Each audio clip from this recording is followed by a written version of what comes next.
Bismillahirrahmanirrahim. Saat mengi'rab ada ucapan mubtada'un marfu'un. Dari mana lafadz marfu'un itu bisa muncul? Untuk menjelaskan kepada santri, sebaiknya santri mengetahui struktur dasar. Ada 4 struktur dasar yang harus diketahui santri. Yang pertama adalah jumlah ismiyah, yaitu susunan kalimat yang terdiri dari mubtada dan khobarnya. Contohnya, al-kitabu jamilun. Lalu ajak santri mengamati harokat akhir dari mubtada dan khobarnya tersebut. Keduanya berharokat akhir dhammah, dan kita tahu bahwa dhammah adalah ciri dasar dari rofa. Maka dapat disimpulkan bahwa mubtada adalah marfu dan khobarnya mubtada adalah juga marfu. Struktur yang kedua adalah jumlah fi'liyah, yaitu susunan kalimat yang terdiri dari fi'il dan fa'ilnya. Terkadang juga disertai dengan maf'ulun bih. Contohnya, qara'a at-talibu al-Qur'ana. Lalu ajak santri mengamati harokat akhirnya. Lafadz qara'a berharokat akhir fathah. Namun, ini bukan berarti mansub.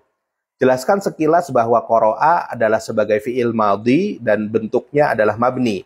Setiap yang mabni maka tidak disebut dengan marfu, mansub, majrur, dan majzum. Yang disebut demikian yang bentuknya mu'rab saja. Maka dalam hal ini santri harus memahami mana kategori isim dan fi'il yang mu'rab dan mabni. Sedangkan lafadz at-talibu sebagai fa'il, ia berharokat akhir dhammah dan dhammah adalah ciri dasar dari rofa. Maka dapat disimpulkan bahwa fa'il adalah marfu.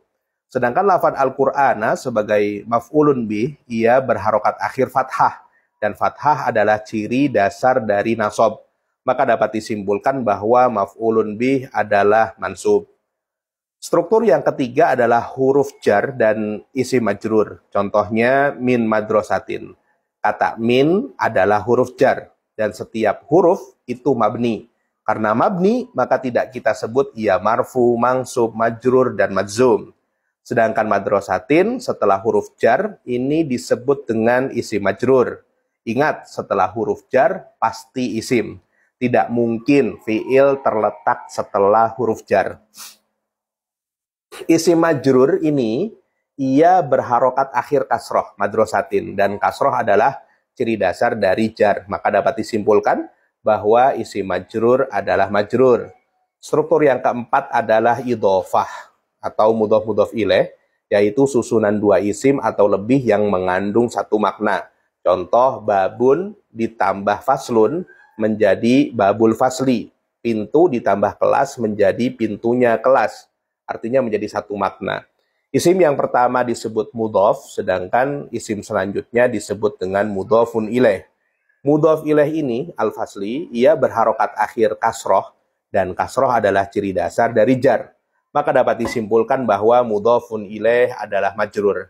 Dari keempat struktur di atas dapat disimpulkan sehingga dapat dipraktekkan nanti saat mengi'rab menjadi mubtadaun marfu'un, khobarul mubtada marfu'un, fa'ilun marfu'un, maf'ulun bih mansubun, ismun majrurun majrurun, mudhof ilaih majrurun, sehingga itu sudah menjadi satu paket istilahnya, tidak bisa diganggu gugat ya.